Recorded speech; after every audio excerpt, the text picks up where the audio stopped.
Gordon is one of the largest engines on the Fat Controller's railway.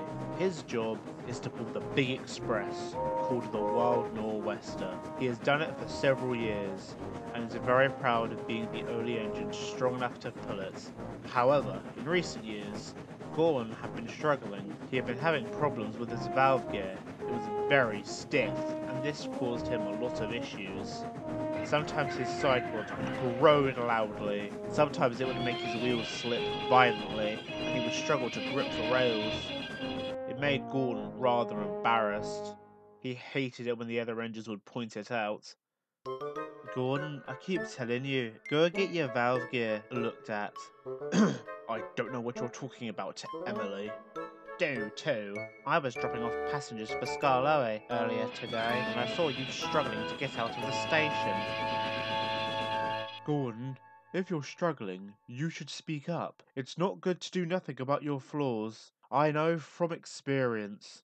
Oh, shut up, Henry. What would you know? A lot, actually.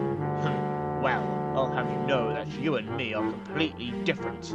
I am the prototype of the LNER A1, one of the most luxurious express engines out there. I have no design flaws, unlike some engines I could mention. Gordon, there's no need to be hurtful. I was only trying to help, and besides, if you're so perfect, then why are you having problems now? Gordon didn't answer. He just snorted and rolled back into his berth. The other engines were cross. That engine is getting too puffed up. It seems that as these problems have gotten worse, so has his attitude. Exactly. I'm sorry he was rude to you, Henry. Oh, I will get over it. He just gets on my nerves when he is in that state. Here. He'll learn his lesson. Just you wait. The next day started out as any other. Gordon was still cross about the night before as he backed down onto the express. I'm the most important engine on this railway. I don't have flaws. I'll show those engines. Today will be my best run yet. The guard blew his whistle, and Gordon stormed out of the station with a huff. His rods groaned, and his wheels slipped, but Gordon was able to regain traction, and he snorted out of the station. Gordon thundered down the line, determined to show the other engines that he had zero design flaws. His valve gear groaned, and his wheels slipped, but Gordon continued snorting down the line. Fastest and best. But Gordon wouldn't be going very fast for long. He soon passed a yellow signal. Yellow signals warn engines that the next signal is red and that the engine has to slow down. Gordon grew very cross as his driver slowed him down. He felt his side rods groan as he came to a stop at the red signal, which was just outside the signal box. What's the matter now? The signalman came out and explained what was going on. Some trucks in the middle of James's train have derailed. The breakdown gang is coming to sort them out. Gordon became even more cross.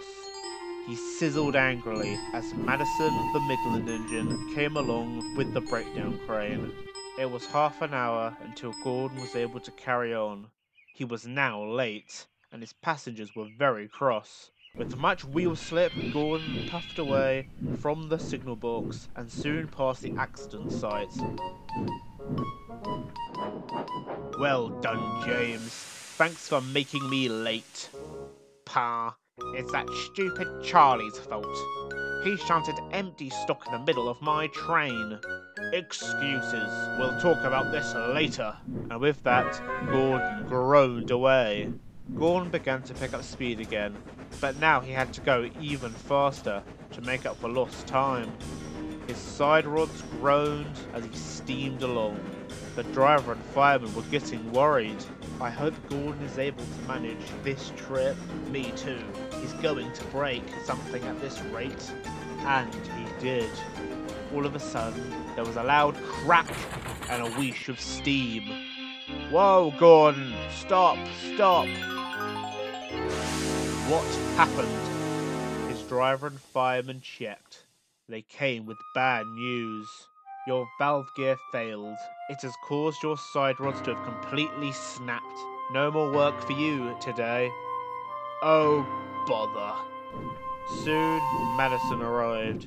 She'd not long finished helping James and was now to take Gordon to the works. An engine from the mainland arrived to take over Gordon's express. It was to pull it the rest of the way. The express was very late indeed. When they arrived at the works, the Fat Controller was already there. See ya, Gordy. I hope you recover okay. Madison left while the Fat Controller and Gordon's crew inspected Gordon's broken side rods. The indignity. Gordon, your side rods are badly damaged. This wouldn't have happened if your valve gear had been looked at beforehand. Your crew told me it's been playing up for a few years now. Yes, sir. It will need to be completely replaced. It will be a big job, and we don't have the facilities to do it right now. Therefore, I'm afraid you'll be going on the out of use line. Yes, sir. Sorry, sir. Gordon was shunted to the back of the workshop. The only company he had was old withdrawn rolling stock. Well, if it ain't the old express engine. I don't associate with dirty trucks. Nice to meet you too. What brings you here? Oh, a broken side rod? Nasty. With a wheelbase like yours, that's not gonna be an easy fix. Oh, just shut up. I'm only here for a little while.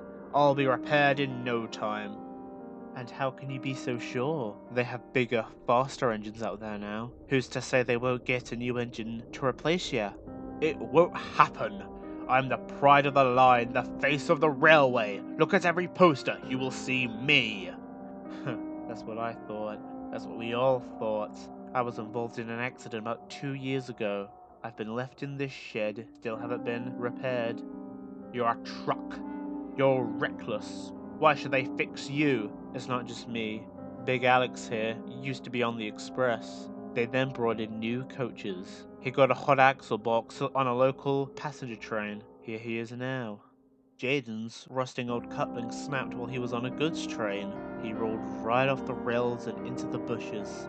And little Alex over here, he got totaled in a crash, one which he caused. Pah, you're just pieces of rolling stock. You could be easily replaced. I am important. I shall be fine. Believe what you want, but trust me, when you've been running here for months on end, you'll understand eventually.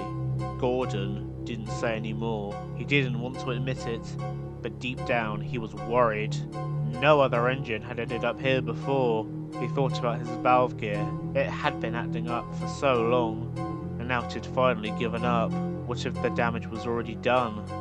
What if they couldn't do anything to help him? What if he truly was unfixable? Gordon remained on the out of use line for several days.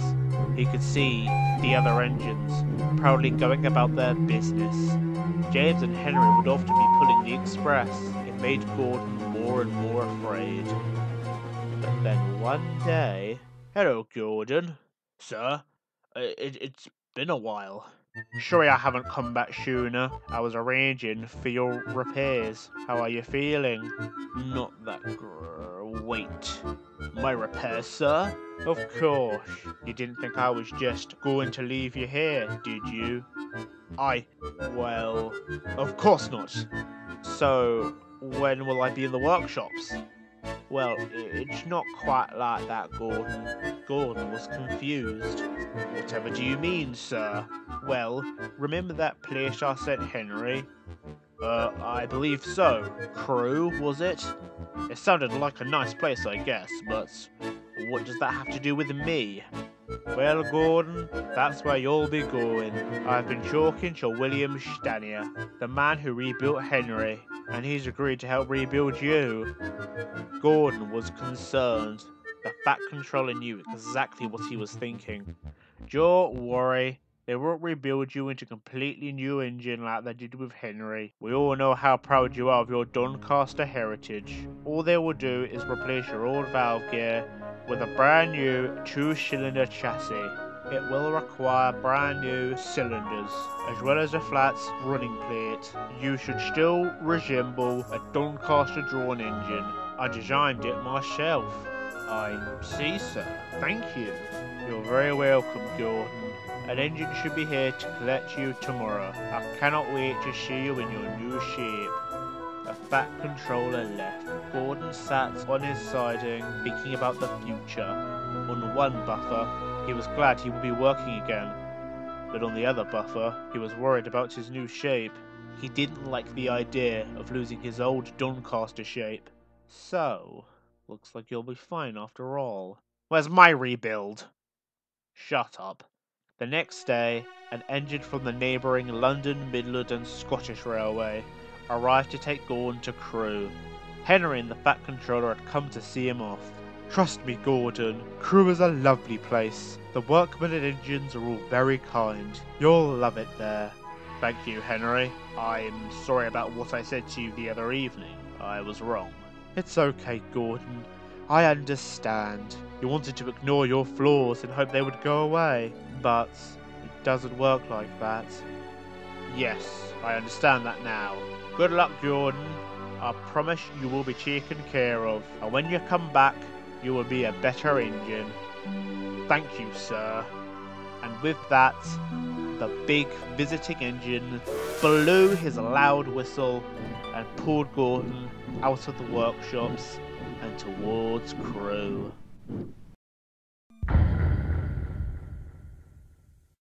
Gordon was at Crewe Works. His rebuild had been completed. He had a new valve gear, new cylinders, and a flattened running board. He also had been given a new tender. This was because his old one was considered too large for the journeys that he made.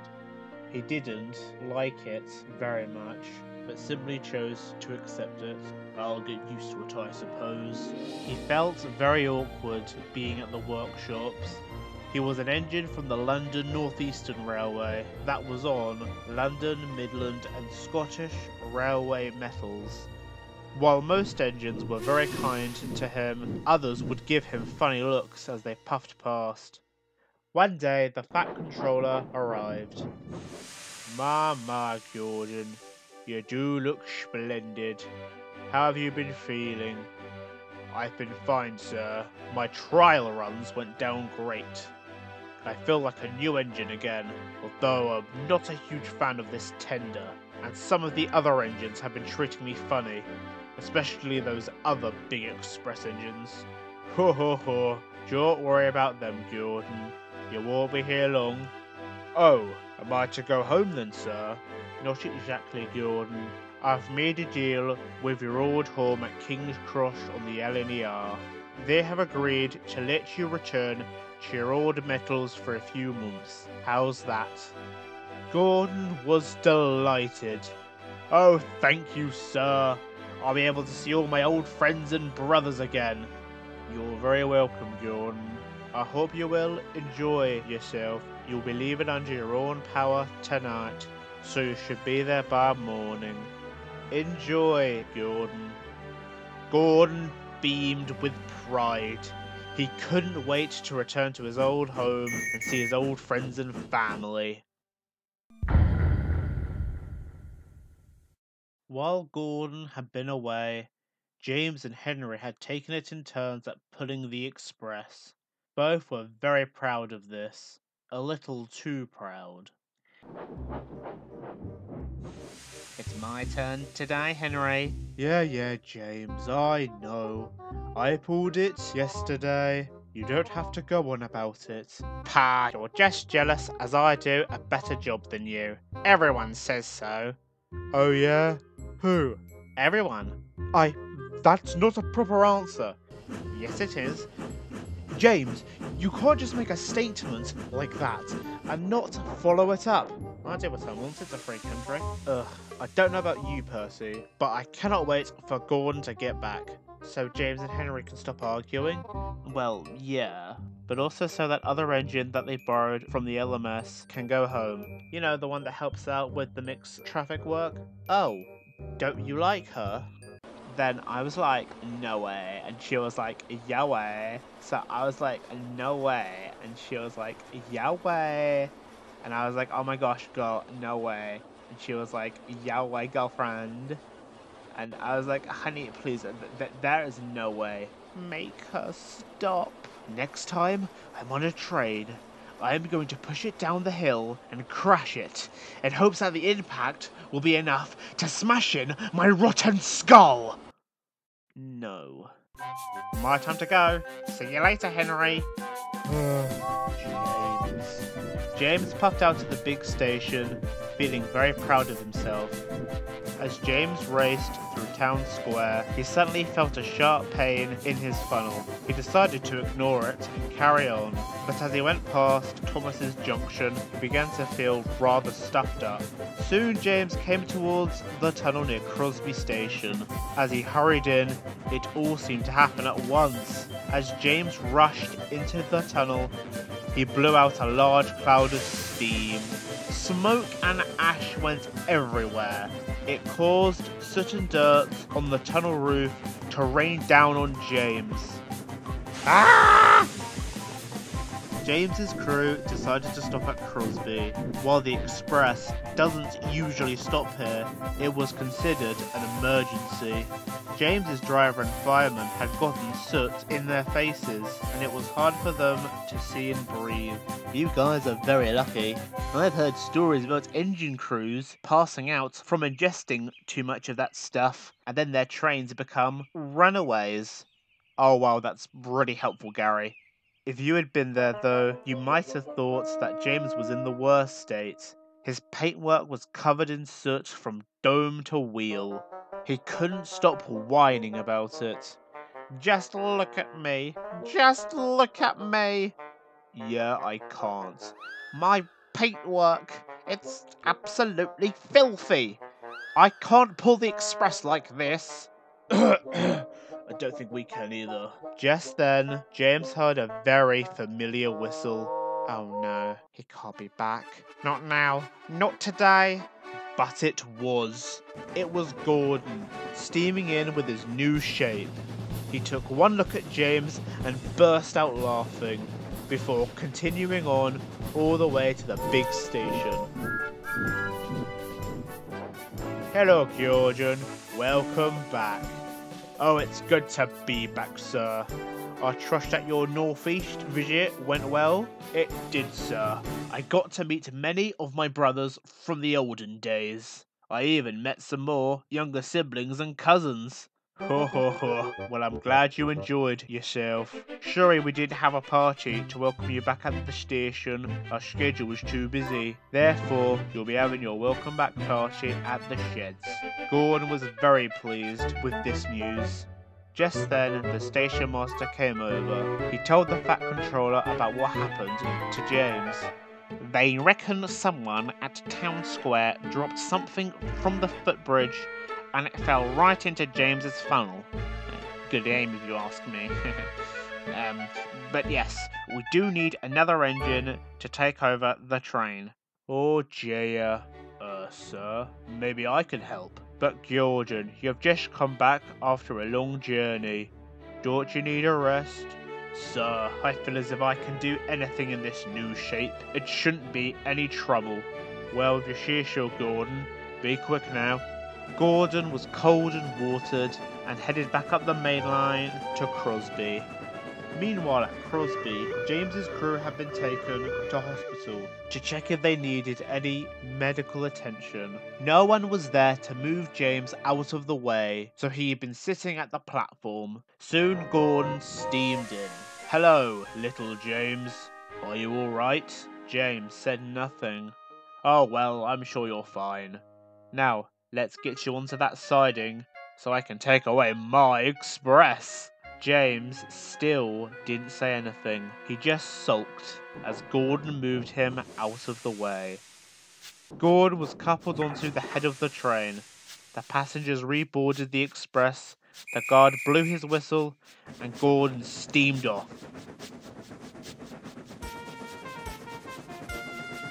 Gordon thundered down the line.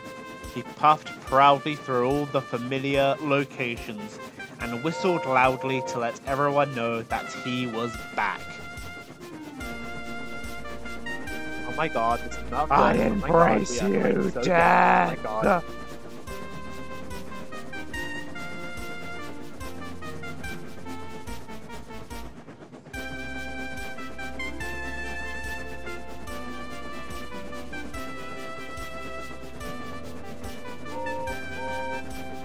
He made good time and arrived at the terminus, only 5 minutes late. That evening, Gordon helped James back to the sheds. When they arrived, the other engines were waiting for them. A large banner to welcome Gordon back had been hung on the shed roof. Everyone cheered and blew their whistles. Everyone except for James. I can't be here. I'm filthy. Oh, get over it, James. Thank you everyone. I'm pleased to be back, and we're pleased to have you back, Gordon. How are you feeling, Gordon? Did Crewe live up to your expectations? I'm feeling great, Henry. Crewe was all right. The workmen and shunters were very kind, and they did an excellent job with my new valve gear. A lot of the other engines did give me weird looks, but overall, it was nice. Yeah, some engines can be a little too proud of their heritage, but at least it didn't sour your experience. Geordie, you do be looking a lot stronger. I saw you pulling your express earlier. Very impressive. Thank you, Madison. I do feel stronger too. It's like being a new engine again. Everyone celebrated Gordon's return long into the night. Even James got involved in the end. Gordon told the other engines all about his time at Crewe and on the London North Eastern Railway. Usually, the other engines would tire of Gordon's bragging. However, this time they listened intently, having not seen their old friend in so long. For many years onwards, Gordon continued to pull the wild nor'wester. He was so fast and strong, he was even able to carry on in old age. To many, Gordon was the true express engine of the North Western Railway. There would have to come a time where Gordon retires, but that wouldn't be many years to come.